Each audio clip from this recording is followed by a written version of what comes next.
Virginia Roberts Giuffre was one of the first people who dared to tell the truth about Jeffrey Epstein and Ghislaine Maxwell.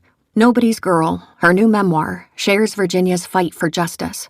A courageous account of abuse and corruption, Nobody's Girl is destined to become a touchstone for survivors and gives powerful voice to the victims silenced by Epstein, Maxwell, and their enablers. Read her story. Honor her legacy. Nobody's Girl is available now wherever books and audiobooks are sold.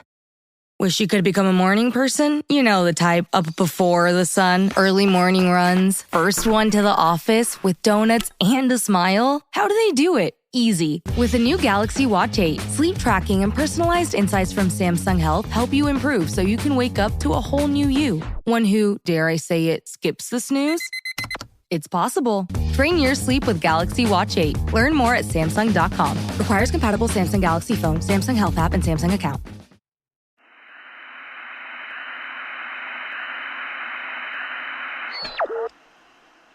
This October, the wrong station celebrates a decade of dread. You can read the show notes to discover terrible new ways to celebrate with us.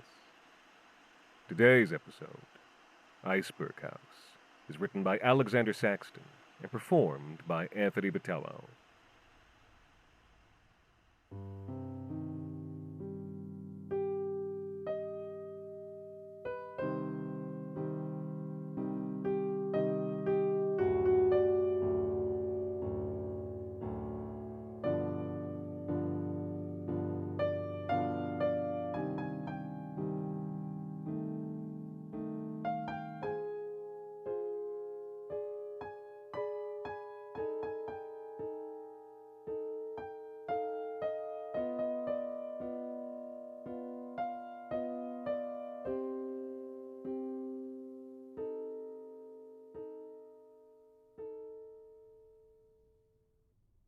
He spent 30 years building mansions for the rich in the city's most expensive neighborhood. And after the first couple, he decided that none of these people impressed him much. They were dull, selfish men, people who didn't know how things worked or what they cost, and weren't much interested anyway. Geraldo to his mother, was interested in things. When his boys came home from school and didn't find him on the couch in mesh shorts watching soccer, it would be because he was hunched over a white plastic sheet on the dining room table, rewiring a lamp, or salvaging a small motor for parts, or taking apart an air compressor to see how it worked. The rich men he built for only knew and cared about money, and the more he met, the more he doubted they even knew about that one thing. They just had it. They didn't understand anything about the real world. They didn't know what a Dremel was or a reciprocating saw.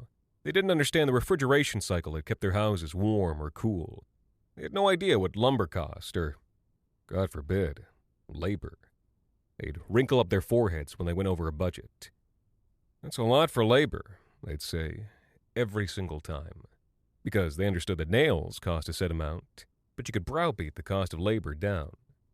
It took a few years for him to learn how to browbeat back. He'd fold up his big forearms and hunch his shoulders. Well, he'd say, we have to actually build the house, you know. He did this for 30 years. Lost a lot of work because of his surly attitude. But he never cared, because he did good work, because he cared about good work. And so anybody who was building a house to live in, not just sell, would always hire him. But by the end of 30 years, he was sick of it, and sick of the guys in the white shirts and chinos with their oblivious questions. Why can't we just put the heat pump here? Are you sure you can't help us out on labor? He was tired of driving past the mansions that he built, on his way back home to the old yellow brick bungalow where he and his family lived. His men weren't better than him. By any objective measure, they were worse. It wasn't right that they should live in better houses than his family. So he decided he would build a mansion of his own. It took 12 years. He tore down the bungalow and moved his family into an apartment building 15 minutes north. He got a building loan and a zoning exception and made deals with the neighbors who had no idea the scale of what he was planning. He dug down through the entire footprint of the property to a depth that made you dizzy if you stood the fenced-off edge and looked down. Gray waters gathered far below. Monumental girders spanned the depths, their steel rusting slowly as they strained to keep the houses on either side from collapsing into the pit. For years, that hole sat empty as the socket of a pulled-out tooth. The neighbors grumbled, but they didn't sue. Then, one summer, a spiderwork of steel suddenly arched up out of the ground, and before anybody could believe it, concrete thickened on the metal bones until a house suddenly existed, staring empty out of the street with its wide, dark eyes, hunching its huge shoulders over the eaves of its neighbors, crowned with the black slate shingle of a buried church. The yellow bungalow had had lawns out front and back. Now there was no back, only a thin cement strip for a heat pump condenser and some garbage cans. And there was no grass, only an expanse of blue glass gazing down into the cool depths of the pool below. That summer, Gerald's sons helped finish the interiors and went back to school with Autumn. His older son had kept getting injured and declared the project cursed. Gerald didn't mind. He was used to working on his own, even when the cavernous spaces filled up with autumn twilight. The acoustics were good, and so it was easy to dismiss any small noises in the dark as far-off echoes of his own work. Then, at last, the house was ready. On move-in day, Gerald, his wife, and younger son all stood outside as the great, dark eyes of the house looked down. It took them a long time to bring their suitcases up the front steps. For that first week or so, they were awed by all the space. They would wander through, slack-jawed, like French peasants at Versailles. They couldn't believe they lived there. It felt unreal, like squatting in a giant's mansion. At first, the space was intoxicating. They'd been living on top of each other all their lives. Now, space felt like freedom. But soon, they began to miss the closeness and clutter and warmth of their old lives. They gravitated toward a small set of rooms on the second story, and when they were out in the vastness and silence of the rest of the house, they began to feel uneasy. There was a wine cellar, but none of them drank much. There was a swimming pool, but they rarely swam. They had a regulation basketball court, but none of them played. The space quickly began to fill with boxes. They had a home gym stocked with equipment for the resale value, but none of them worked out. They had a 6-car garage with an elevator, all for just one family vehicle. And so the great house sat mostly empty. After dinner, they retreated from its oncoming darkness into the still too big spaces of their private rooms. And the huge darkness of the house was left to its own thoughts and devices. Gerald still liked to tinker, and he spent a pleasant few weeks finishing rooms in the basement, laying down linoleum or carpet, wiring new lighting fixtures, whistling tunelessly to himself as he installed a 7th bathroom. But there was always another room to do, and as the new year opened gray, it all started to seem pointless. Gerald's family was never going to use the space, and if they sold the house, it would be to the kind of person Gerald hated anyway. So, why bother doing the work? Soon, the white plastic sheets lay empty. He spent his days in mesh shorts in front of the television. Whole stretches of the 3rd and 4th basement lay unfinished as the winter turned to spring. Then, baking summer. He thought about going back to work, but he couldn't stand the thought of building another house for another white-shirt prick. He thought about consulting or investing, but that came down to working with the exact same people. So he stayed retired and rattled around the big empty house alone all day. He should just sell the place, Gerald's eldest son told his parents. But the market was slow, and though they could sell the house for more money than most families would see in a lifetime, it still didn't seem like enough to justify all the effort and investment that had gone into building. So they stayed, and everyone who lived within took up the hobby of collecting one thing or another, books, furniture, appliances, or second-hand clothes, in a vain attempt to fill the emptiness around them. Whole rooms filled with unused things. But there were always more rooms to fill. At night, those noises you heard, well, they were just the pumps. 7 of them, running continuously in a half-story 24 feet underground for as long as the house should live. If the pumps went out, the groundwater would seep back in. At night, those pumps would click or creak or groan or laugh or moan to themselves in the muffled silence of the half-height floor. The conversation echoed strangely through the limestone kitchen and broad front hall. Gerald's wife developed a recurring nightmare where a man was loose inside the house, running and dancing and spinning in the great empty spaces as if they belonged to him. Gerald had a dream of his own, where he hosted an open house, and all the rich men whose homes he'd built came to look enviously at the place where he lived.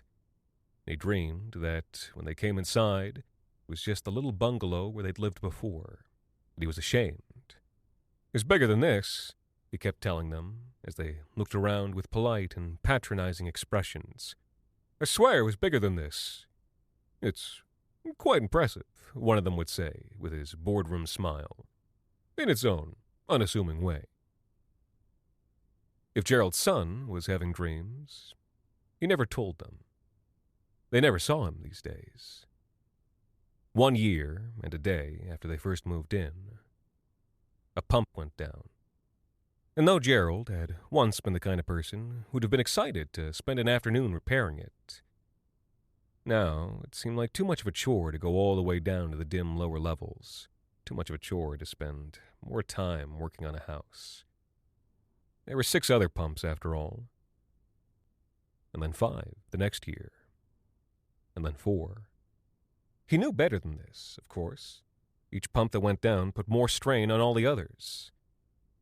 But each year he let another one run down. He was like one of his own oblivious customers, and the black water, which had been forced out into his neighbor's basements to soak the ink from their old family photos, began to seep back in. And then, on an October morning, 7 autumns and 7 days after they'd first moved in, the house was fully silent. No pump still murmured in the darkness. It had been a long time since he'd seen either of his sons. He realized it had also been a long time since he'd seen his wife. When he went out looking for them, he couldn't find anybody. The upper floors were abandoned, and so were the leaf-strewn balconies, and the huge kitchen, and the savanna of the living room. Dina? But his voice echoed through the house without an answer. He called his wife's phone, but she didn't pick up. He texted her and waited for an hour, but she didn't text back. Dina?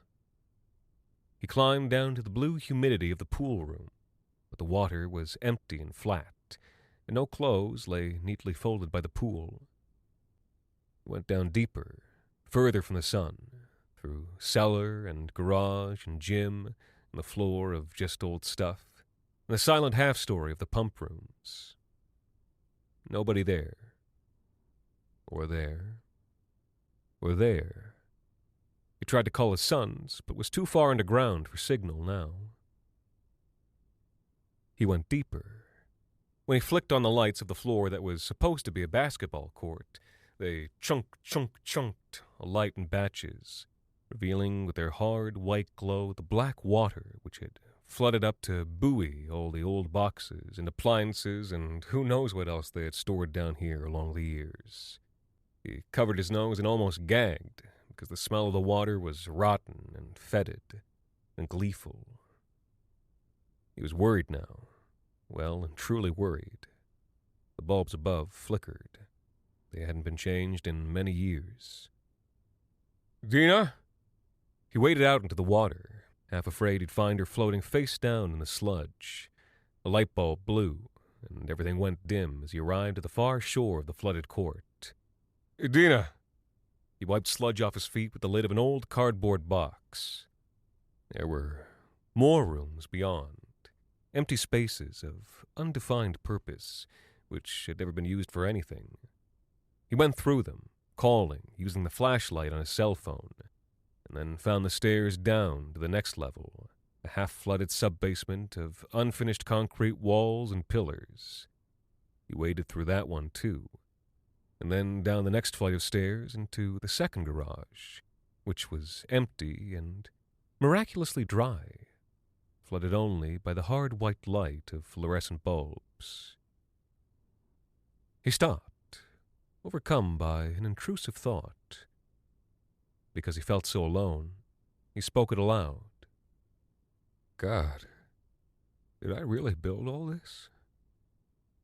The question fell flat in silence, and he wandered between the empty concrete columns. Why'd he needed all this? Then he found the next flight down, and wandered through a second boiler room, and began to wonder if he'd strayed into someone else's home somehow, because he didn't remember putting in a second boiler. Dina? And, for that matter, had there ever even been a second garage? No, something was wrong. There had been some breakthrough into one of his neighbors' homes, because there had never been a second garage, or a sub-basement underneath the court, or a painting studio, or a workshop, or a nursery? Who would build a nursery so far below ground? Or a printing room, or an office full of unassembled cubicles, or a basement kitchenette, or a long-tiled room with a long, shallow pool in the floor? Dina? But the work was all his. Wasn't it? He crept down the stairwell. He knew the manufacture of the railing. The well was unfinished and industrial. How many flights of stairs like it had he built, leading down to the back of house of rich men's homes? It had to be his work. Everything was done right, up to his own exacting standards.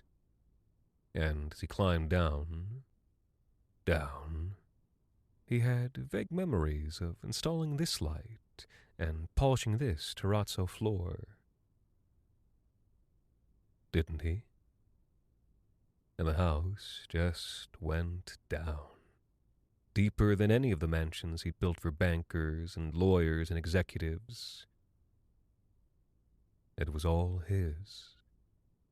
Suddenly, pride flared up inside him, an excitement, and he began to take the downward steps 2 at a time.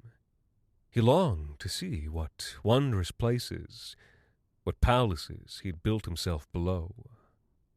White fluorescence flickered as his downward footsteps echoed up.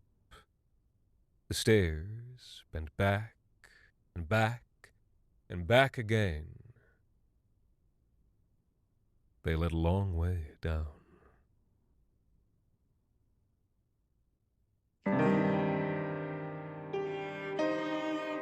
The Wrong Station is made possible with the generous support of our listeners on Patreon. Join us today at patreon.com/The Wrong Station for bonus episodes, behind-the-scenes content, ad-free listening, and additional goodies celebrating our decade of dread. The Wrong Station is co-produced by Alexander Saxton, Anthony Botelho, and Jacob Duarte Spiel, with music composed and performed by Alon Citrin, and arranged for the viola and performed by Viola Schmidt. You can follow us on social media at The Wrong Station, or email us at thewrongstation@gmail.com. And until next time, thank you for listening.